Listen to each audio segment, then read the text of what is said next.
I am an actress, but I'm also a woman that's 32 years old figuring her shit out, you know?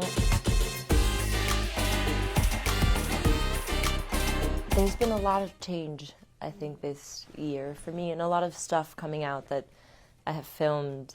You know, Blink Twice I filmed a couple years ago, Hitman, same, Los Frikies, same. So I think it's a really special year for me because it's an accumulation of projects that I'm really passionate about that all just coincidentally happened to come out on the same year. So I think it's really exciting, it's chaotic, it's crazy. I've been filming while doing all of this, you know, the press for these 3 projects, so it has been a little bit chaotic, but I'm feeling really grateful. I think I just put myself back when I was in acting school, and my head was so full of doubt. Like, am I going to be able to do this? Am I going to be able to book a job? Am I going to be able to make a living, you know, doing what I love? And to be able to sit here with you today and be like, I'm so busy, it's chaotic, I don't take that lightly. I just feel really grateful. And that, you know, people really liked these characters and enjoyed these movies. It's, you know, the reason why we do what we do. So yeah, I'm feeling really excited and grateful.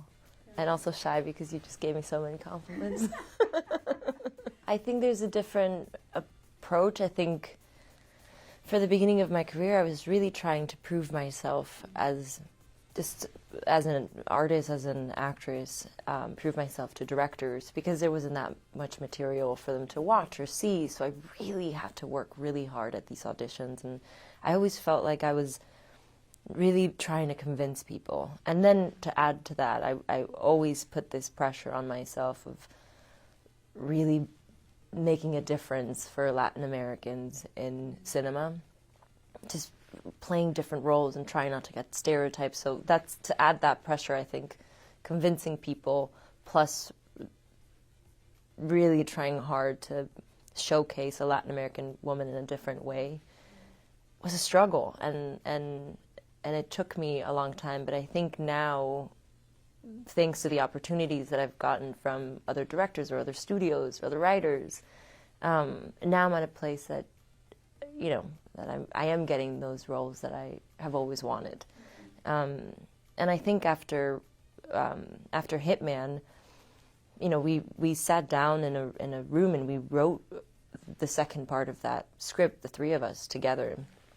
And Rick really put it upon himself to tell the industry and to tell a lot of people, and even when talking to press, and Glen did as well.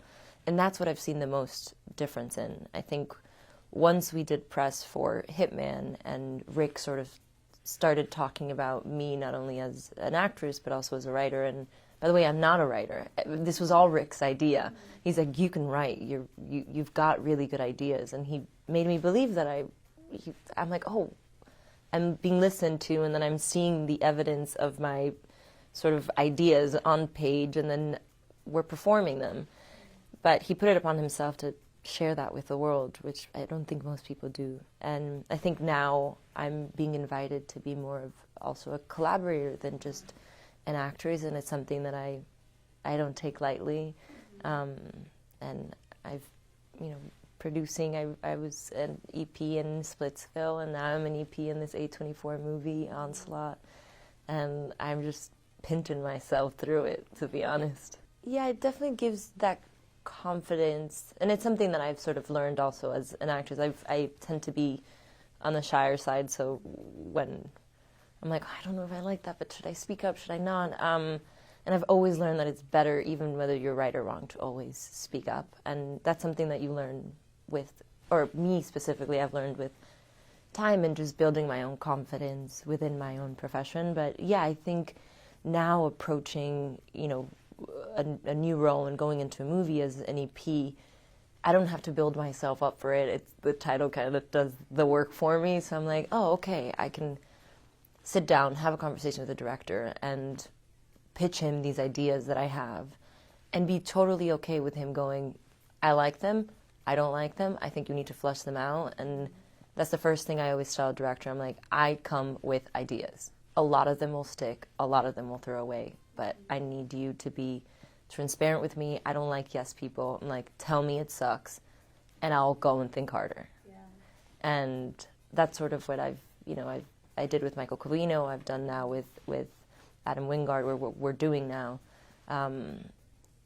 And it's really special because you see the little changes, and they're small. I'm not rewriting, the whole script, but it really allows me to take ownership of my character. Also, there's you don't always have to change things in a script, or sometimes you sort of just have to fit into it. But if there's the opportunity for making something a little bit better, or a little bit more heartfelt, or understanding like, hey, I know I will be better if we just maneuver this or change this. That's what I've sort of realized. Funny enough, I was like I was a quieter kid, very hyper, but quiet and a little shy. But I did do performances and shows for my whole family, and I sang a song called La Mosca en la Pared, which means the fly on the wall, and that's all the song says. It's just me repeatedly saying there's a fly on the wall, and I'm famous for it in my family. But I don't know, I think in high school, middle school or high school, I just like, boom, completely shelled, and then I got really shy. And yeah, they put me in art classes, and through dance and through theater, I was able to sort of get that sort of confidence back, or at least learn how to fake it. Because that's what I do on red carpets. I fake it. Oh, really? Yeah, I get so nervous. I get really nervous. I know. I'm not the most like performative person, or like I have arrived. Mm-hmm. I have to really put up an armor to do that, and usually it's through fashion or through makeup or through a hairstyle that makes me. I gotta grab onto something. Mm-hmm. If not, I'm not. I wish I was. I grew up on the road. I grew up, going from place to place and following my dad's dream he did a really good job of hiding his success from us. So I'd never really clicked. I was like, oh, my dad's pretty famous. He really sheltered us and protected us from that. So we didn't, we lived a pretty normal life. We would just move around a lot, and we're a really close family. So he didn't like spending too much time away from us. So yeah, and that's what I do now. I think it really prepared me to live the life that I'm living now. I live in LA, but I haven't been in LA this whole year. I like come home to go shopping in my closet, and then I go to the next location. So it's really helped me to sort of find home in people and not find home physically in homes. But also, as I got older and understood his fame and understood, this is what you do, I have a lot of respect for fame. I know the ups and also the downs. I know what it could do positively, and I know what it could do negatively. And that's why I do indie movies. I definitely am probably getting it more than I was. I mean, it's always been there, but I'm kind of oblivious to it. I feel like people don't recognize me either because I have crazy curly hair and I dress like a little boy. But then they look at me on Instagram and they're like, oh, that can't be. I can't be her. Nah.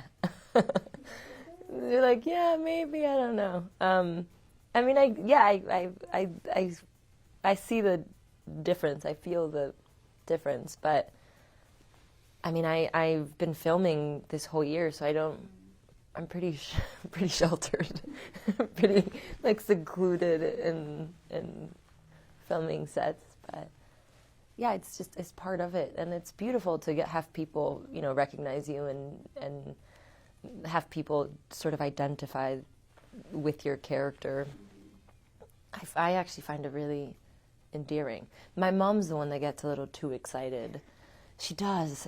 We were in Paris for Paris Fashion Week, and there was a bunch of people standing outside of the hotel, and we walked in, and then all these people started screaming my name, and they had Star Wars posters. Another person had like Follow the Bride. They had all these sort of different things, and I walk in. It's pretty late. I sign a couple, but I was running late for something, so I go in and I say thank you. I go inside, and my mom stayed outside, and I was like, Jesus, can someone bring this woman inside? And my mom is outside crying, thanking them for supporting me, for loving me. I was like, just like, thank you for loving my daughter. I'm like, ay, mama. And she didn't stop crying for like 40 minutes. And it was a really beautiful reminder and really humbled me. She was like, remember when you started. Like, that's all you wanted was to be in a movie. All you wanted was to tell a story. And here you are, and they liked your stories. And it was pretty, I was like, you're right, Mom. You're right. I mean, I think at the beginning you're just really excited, and I still am. I still get equally as nervous for every single project that I do. The Sunday before the first Monday, I'm a wreck. I want to pull out. I'm like, I want to get out of the project. I'm like, I can't do it. And that was at the beginning as well. You know, I still feel nervous, and I think and I hope I always stay nervous. I think it's a sign that I really care, and I still really enjoy what I'm doing. And I think the day that I stop getting nervous, maybe I'll hop onto the next train. But yeah, I mean, at the beginning I was scared. I didn't necessarily know what I was doing, but my dad's always told me, he's like, you can't pretend that you know what you're doing. That's the biggest mistake you can do. Always ask for help and ask questions, and you'll learn faster that way instead of pretending. And I did. I would ask a lot of questions. I would hang around behind camera. I wouldn't go back to my trailer. I would just sort of soak in everything. And it's sort of a habit that I still do. I like being on set, and I like learning, you know, everything about filmmaking. I just love movies so much, and the process of making movies is my favorite. I would love to one day. I got a lot to learn. I have so much to learn. I have so many directors to, you know, learn from, and so many characters, and to still sort of act in. Yeah, I don't know if I'm ready. I think that's something I'll do way later in life. I also haven't found that story that I wanna specifically tell. But yeah, one day I would love that. I would also love to be an AD. Ooh, okay. Just calling the shots on set and having a megaphone. I don't know, it looks like a cool job to me. Oh, that's so hard. That is so hard. Oof.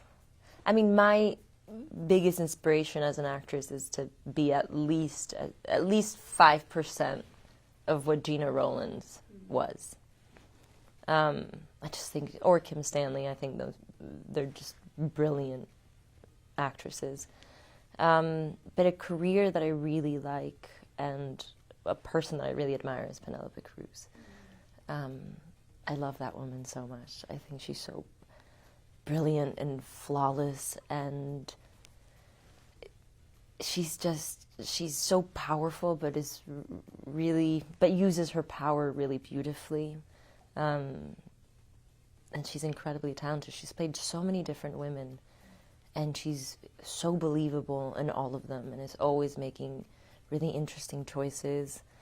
I also just like the way she lives her life. I don't know, I admire her a lot. I am an actress, but I'm also a woman that's 32 years old and figuring her shit out, you know? I'm a daughter, I'm a friend, I'm a partner, I'm so many things outside of just being an actress, which I want to keep cultivating, because hopefully that will make me a better actress. The more I live, the more life I can put into these characters.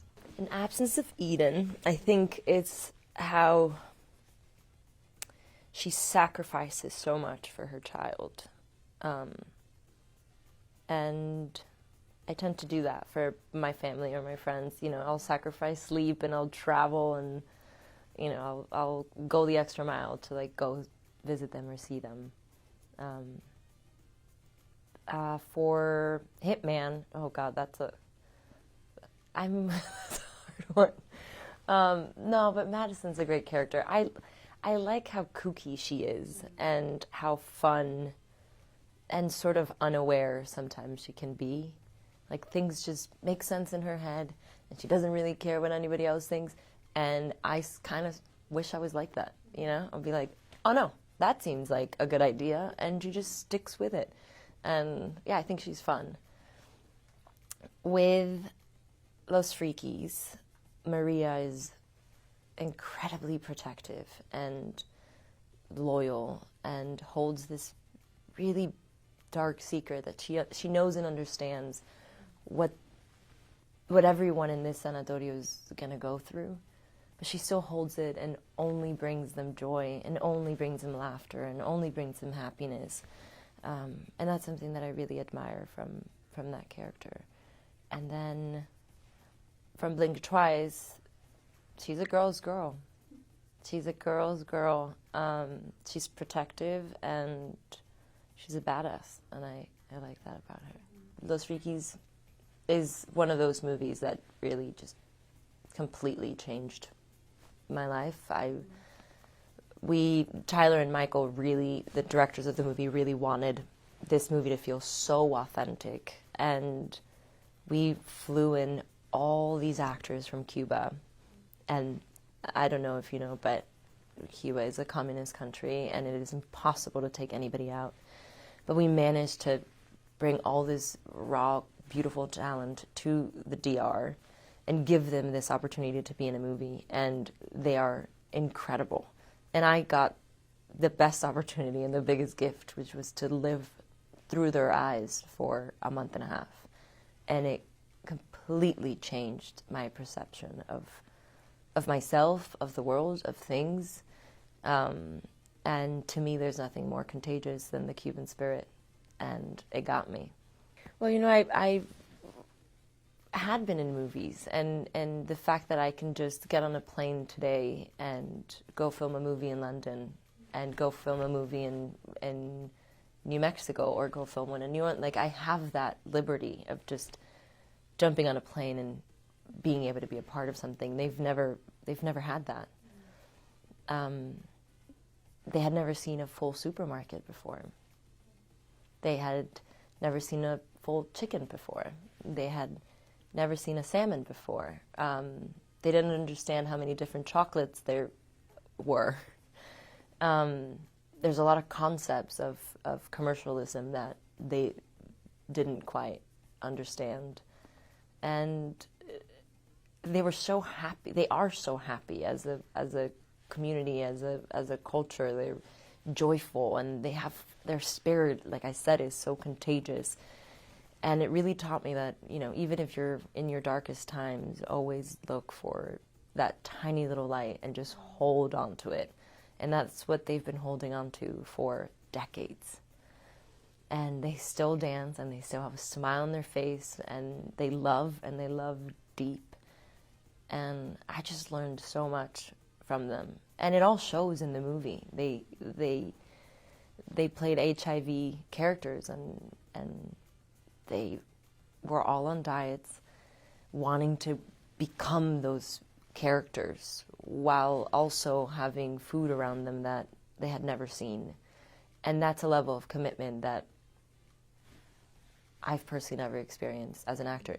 Me having that level of commitment towards the role, or have I ever done that in my life? It was admirable to see them prepare for this role, and then to watch them on screen. You know, it was the first movie that he ever watched.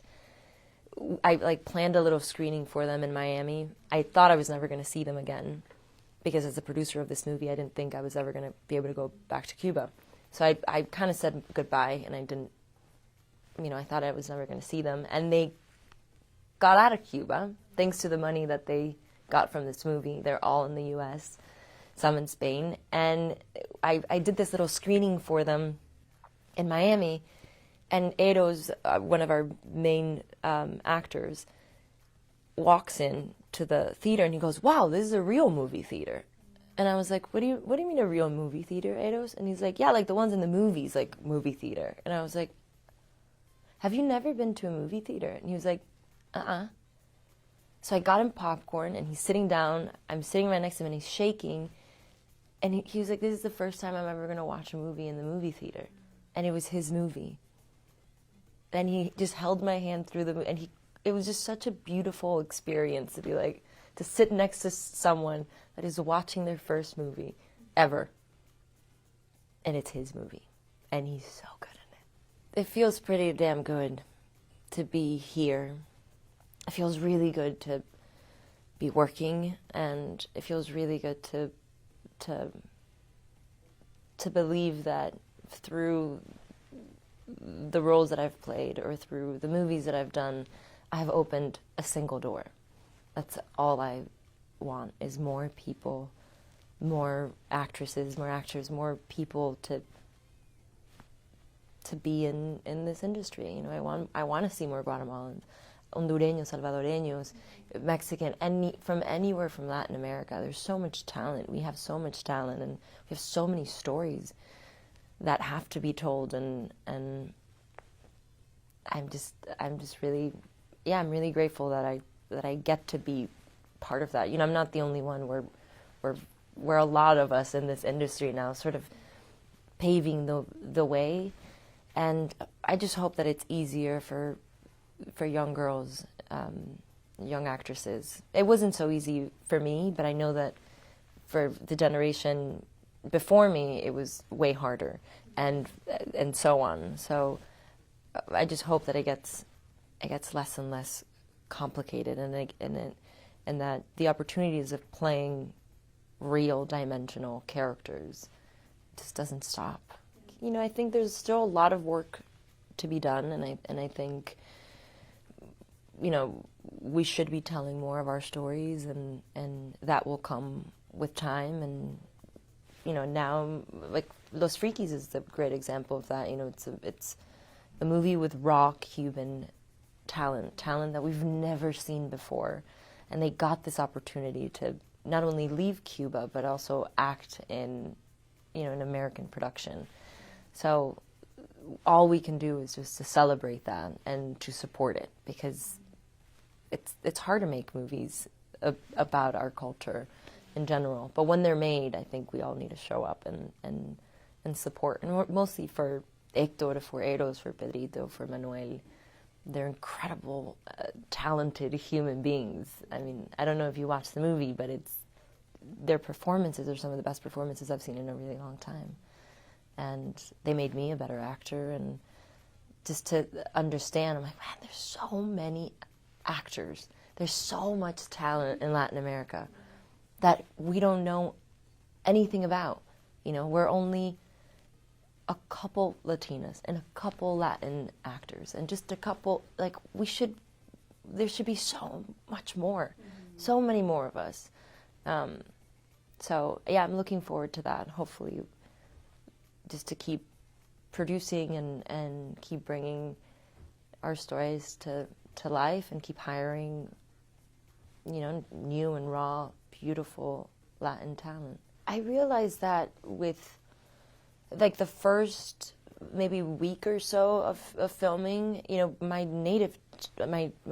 mother tongue is Spanish, so all my childhood memories are in Spanish. Not to get so actory, blah blah blah on you, but yeah, it was so much easier to feel my emotions, or to really get to a place, because I was so much more connected than in English. I still find myself sort of translating a lot, or making up words, or kind of changing sentences sometimes, because even though I've been speaking it forever, it's not fully cemented.